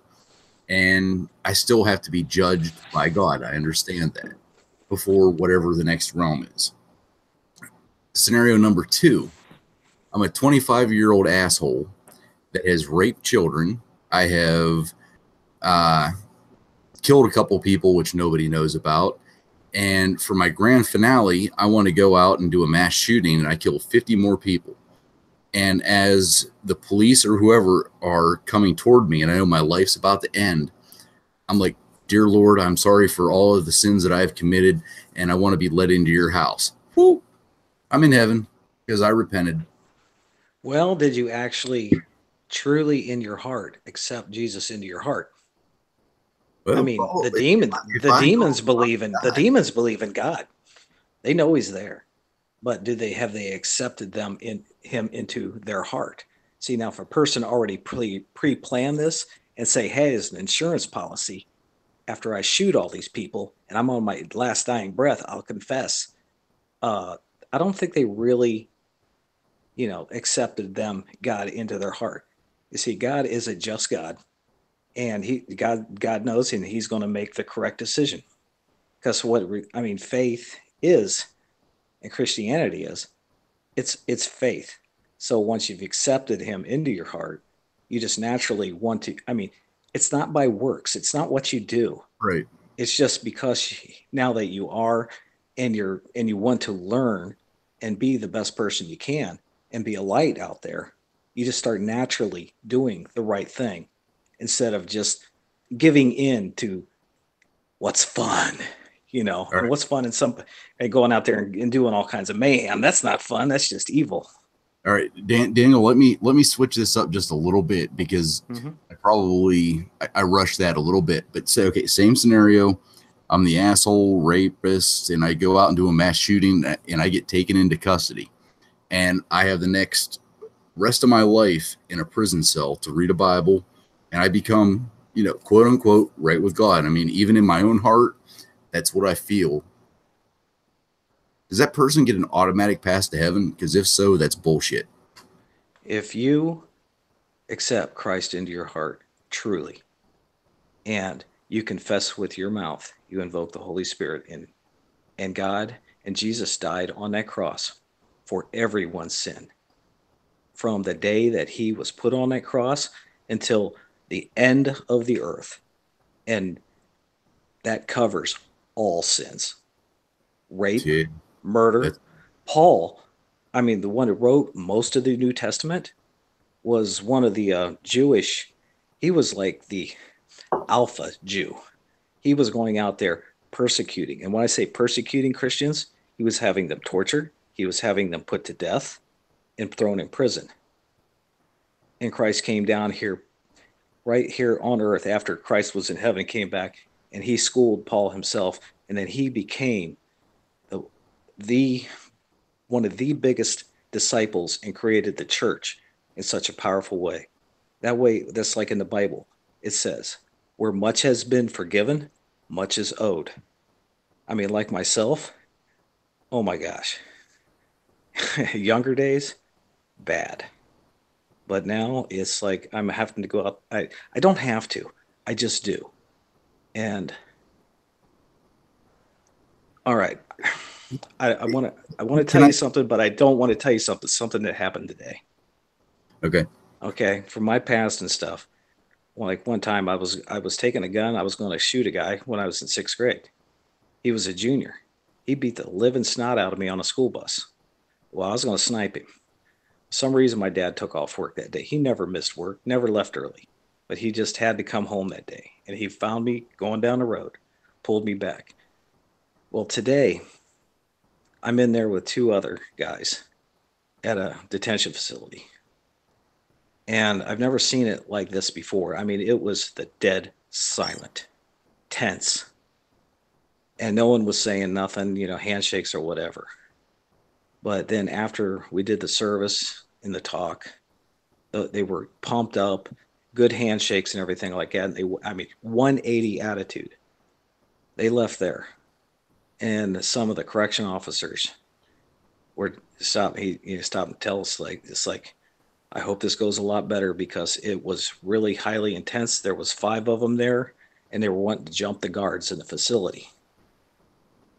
So, but I mean, the attitude had changed in about an hour and a half there on that day. But that's the power of when you get, it's like when you talk about the Holy Spirit, when you do confess Christ and accept Him in, you do invoke a spirit. It comes into you where you don't have fear and you got boldness. And I mean, going through there when you're just like 3 people, you got 16 people in there doing time for whatever. I don't know. I don't care. But I mean, when you got 5 of them that were planning to start a riot, and at the end of that, the attitudes totally changed. I've been in the dark alley when I took kids on a mission trip out to The cigarette. Philadelphia. Huh? Yep. The cigarette store. Yep. Yeah. I kicked over the Crips, the drugstore's open sign, palm bottle by accident. Well, that turned out, it's like I prayed for God to de-escalate it because I didn't want to kill these kids.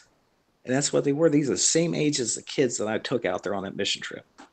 We ended up sitting in that dark alley for 40 minutes, and I'm showing them deer pictures, and they're telling me how this is their world and how their world is so screwed up there. But I mean, when you finally get it and you figure it out, it also says there's petty arguments that cause division, and you just need to keep that out of there and focus on what is really important. Number 1 is God. Number two, everybody else in the world. And you're on the bottom of the pile. Now, if everybody's working that way, it's going to be a whole lot better. And people go out there and talk about religious wars and going out there. Wherever you have man in, man's going to screw it up. But if you just follow the basic rules and live by that, it's easy. That's why all these Medal of Honor winners throughout history, you take a look at just about every single one of them, they had faith. I mean, I get where you're saying, or I get exactly what you're saying. My biggest issue, and God forbid, and here I go, God forbid, that's how I'm starting this sentence out, this ever happens. If there is a shooter, if there's something that happens to my kids, and I've led a good life, and I end up, on that side, I'm going to be very pissed if that same asshole is there. And is that me? Is that, I mean, I'm sure everybody has that same thought, I've done good, I've done this, I've done that, but yet you're an asshole. You killed, I mean, that has to, in theology, that has had to have happened to where the good Christian walks the line the entire way, gets to heaven, and this sinner, asshole, whatever you want to call him, has skipped through life, done the repent. I mean, maybe he really truly is sorry for what he did, and that's my hang up. You hurt kids, you hurt anybody. I mean, unjustly, you hurt somebody. I don't care how much sorrow you have, how much, God, I'm sorry you have. Your ass is in hell. I mean, that's the way. Yeah, I'm human too, and not perfect, but it's like I've seen it and I studied this in the Bible. If you hurt a kid, and if it's in any way in my power to stop you from hurting anymore, I'm taking care of business. Period. Because a Christian's duty is to protect and rescue in all aspects. I mean, that is solid in the Bible. Now, the one thing you got to ask, would you want to worship a God that is not perfect and just? I mean, would you worship a God that you question, that you would have doubt about it? I wouldn't. No. I would trust that, I mean, his plan and everything like that and the deal that he puts out, because he does, yes, desire us all to come to him. But not everybody chooses to, because he gave us free will to choose or not. I mean, make a decision, yes or no. So I would not worship a God that is not perfect. And one thing is always, why does God even need us? I mean, being perfect like that. Well, the only thing you can come up with is, yes, he does love us. He does desire us all to come to him, but we have to accept him. But he gave us free will to either accept or not to accept. So the question of being a good person your whole life, if you didn't accept him, well, you made your choice. You didn't accept him, so he's not going to take you in. If you do accept him and he gave you that choice, he's going to take you in. No matter at what point in your life that you choose to accept him into your heart and confess him with your mouth. And if you were a good person and do it, boom, you're right there. If you were in prison for serial rape and 10 years before you die, you take him in, it could be the day before you die and take him in. If you do accept him, you're going to be taken in. I mean, but that's got to be honestly in your heart, and then you confess it to people. You can't just do it to take out an insurance policy, though. And I just trust God that he is just. And that's where it all just comes back around again to faith. And our time here is just to live the best life that we can and be a light and be a positive influence on others. And it's not that we have to do it. It's just because we have this faith. We just want to share it and be a good positive light and not be, some self-righteous hypocrite that complains about people smoking. I smoke. I slip up. I cuss every now and then. Come on, I was in the Navy 20 years. That's hard not to cuss. It's hard not to look at a pretty woman, especially now that I'm getting old and I go to the beach, see a pretty girl. It's like, oh, well, you're a dirty old man. It's like, get me out of here. Not to down or put down anything Daniel said, because he's way more educated in this than I am. But the best thing I can take away from that, I got the hiccups, holy shit, is something he said a few times. If it's in, holy crap, it's in their heart. If we're going to go down that path, you can say, you can do whatever, you could be baptized, but if you don't have a good soul, like I said, I'm agnostic.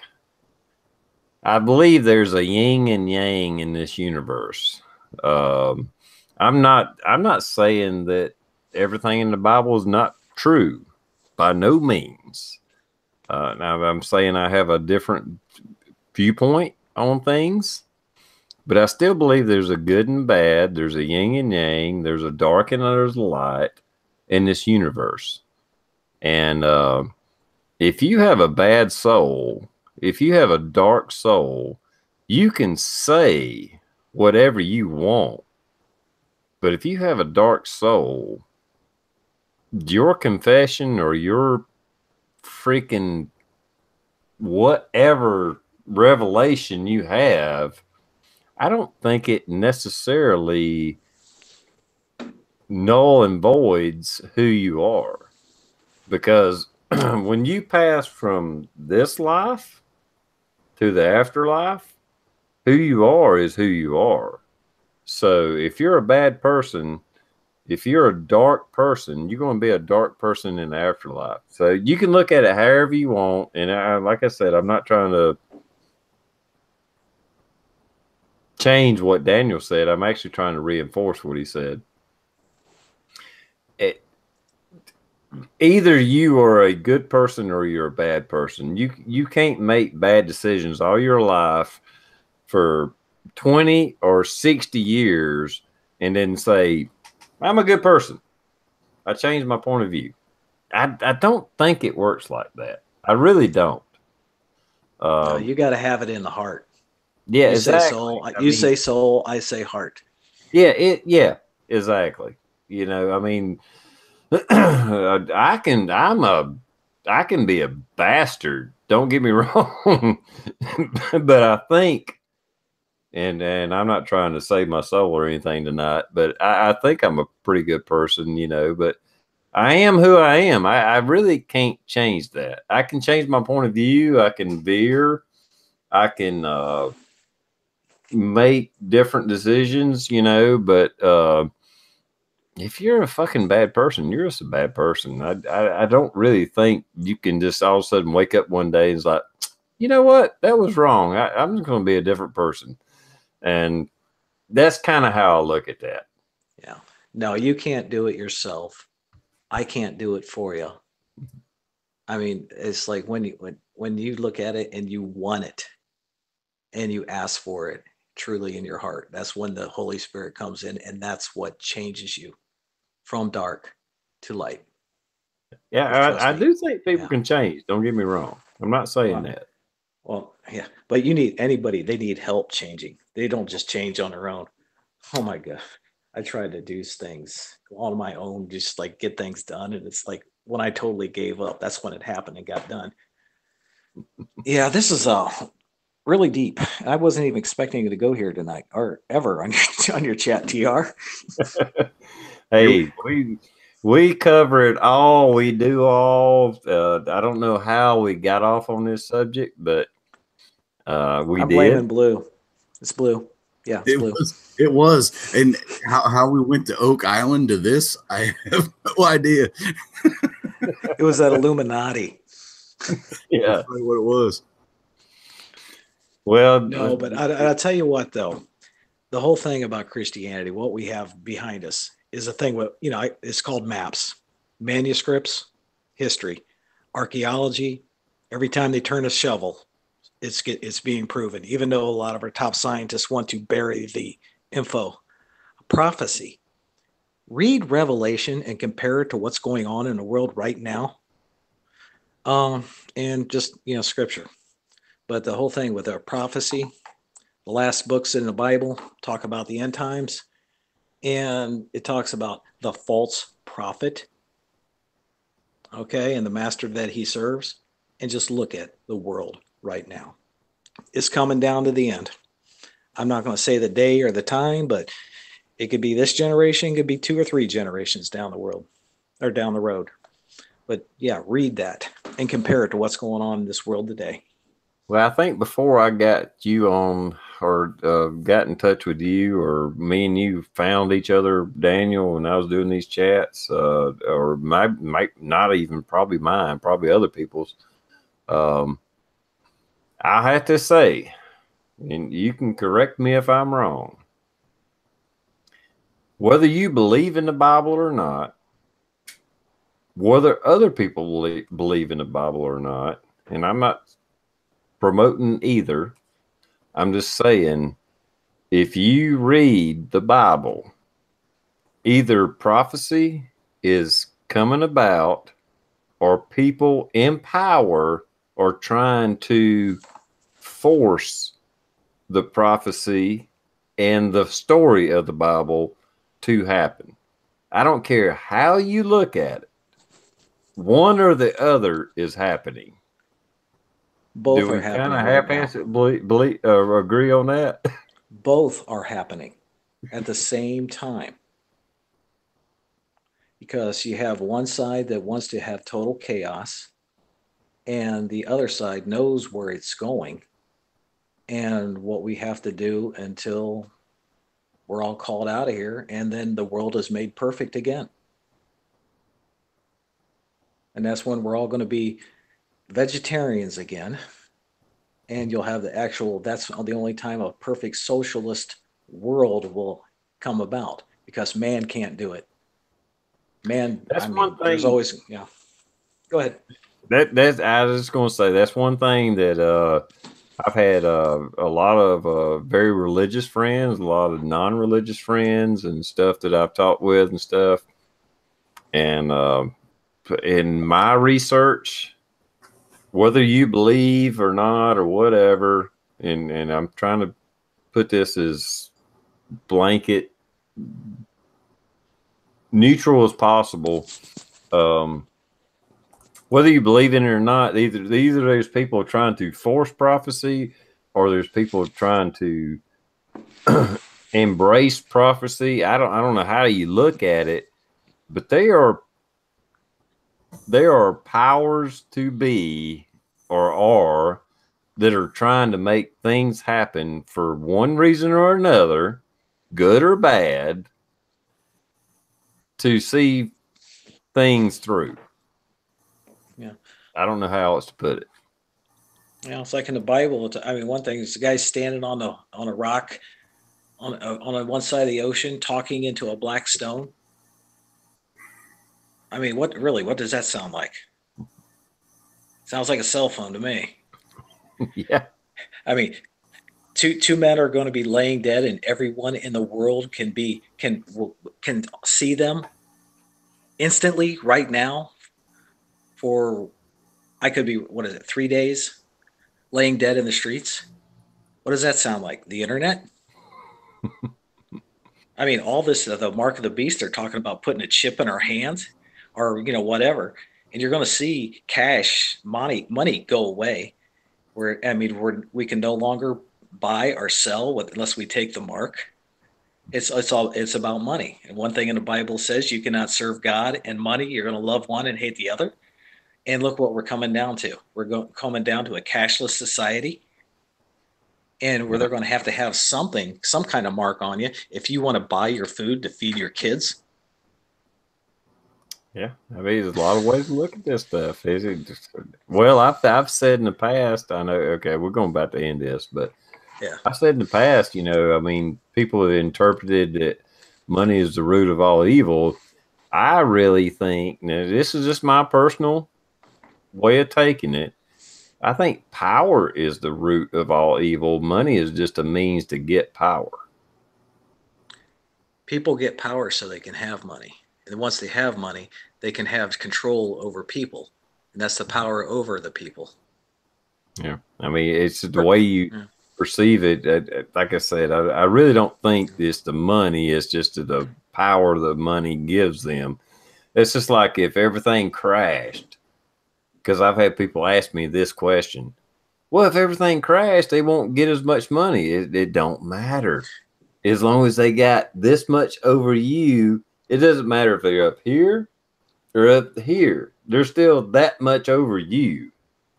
The power is the fucking evil that they want, or the evil that they desire.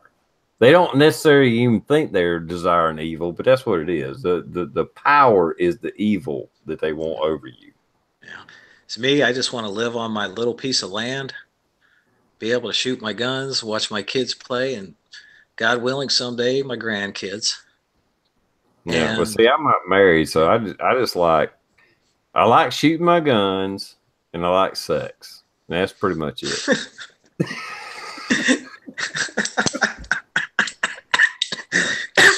You're gonna make me choke.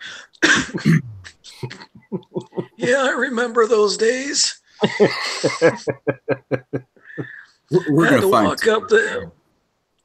We're gonna find TR dead. He's gonna have an overdose of like that little blue pill.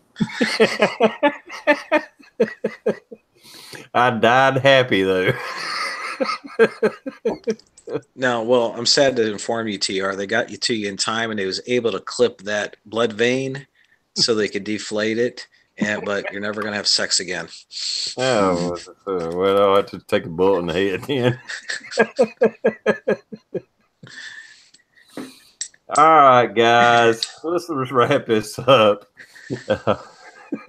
It's really close to 2 hours. We're right there at it. So we had this is probably one of the deepest conversations we've had.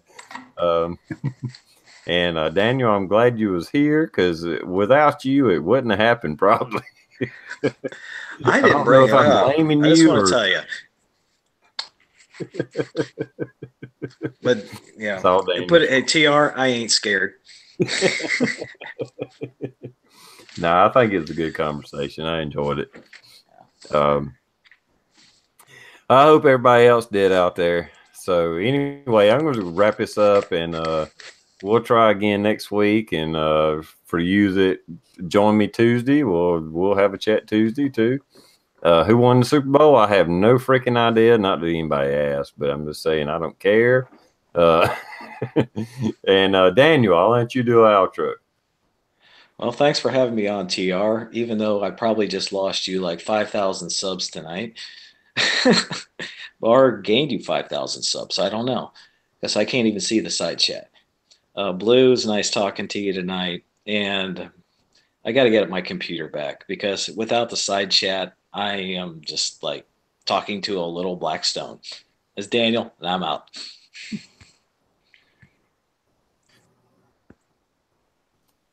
Now, it's a pleasure having you on here, Daniel.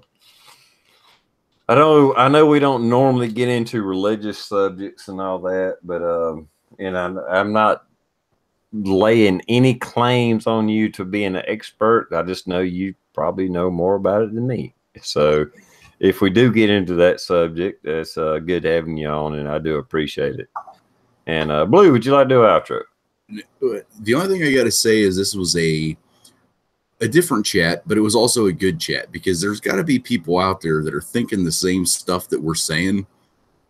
We only got the balls to say it, and thankfully we have Daniel out there to kind of reel us back in and come back to terms. But it was a great chat. The only thing I'm worried about, and this is it's not a fear of death. I mean, actually, yes, I'm afraid of death. I am 100% afraid of death. I don't want to die. The only thing other than that I'm afraid of is that this is all a ruse, and that once I die, there's nothing else. You die, it's black. You're no longer there. I want to believe that there's something else out there that I don't care if it's heaven. I don't care if I'm a ghost haunting my kids and scaring the shit out of them. I want something. I don't want my life to end and that be it. That would be a suck ass end result. So, but this was a great chat. I don't have anything else more than that, but you guys in the external kicked ass as always, and we'll catch you next time. Well, Blue, even on a scientific level, and I have many different theories and ways I believe in things, but I can tell you this, even Einstein said, you can't destroy energy. And we are made up of electrical impulses throughout our body. That's how every muscle, even our brain, works, is electrical impulses. We are made up of energy. You can't destroy it. It can only transform to something else. So no matter how, and I'm not saying I'm anti-religious or nothing, by no means. I'm just saying, even if you break it down to the simplest level, once you pass, that energy cannot be destroyed. It has to pass on to something else. That's why I say there's a yin and yang in the universe. However you believe that happens, once you pass, your energy is transformed to somewhere else. I don't care if it's heat, whatever, electrical impulses, it can only be transferred. It cannot be destroyed. Atomic bomb kind of tips the scale on that a little bit, and something's destroyed, but that's matter. It's not really energy. So anyway, with that, a little bit of a over the top science there. Thanks everybody for joining us, and hope you enjoyed the chat. And you never know, we might delve into this subject again. I mean, nothing's passe, nothing's taboo. We'll talk about anything. We don't care. And we'll talk to you next time. Later, YouTube.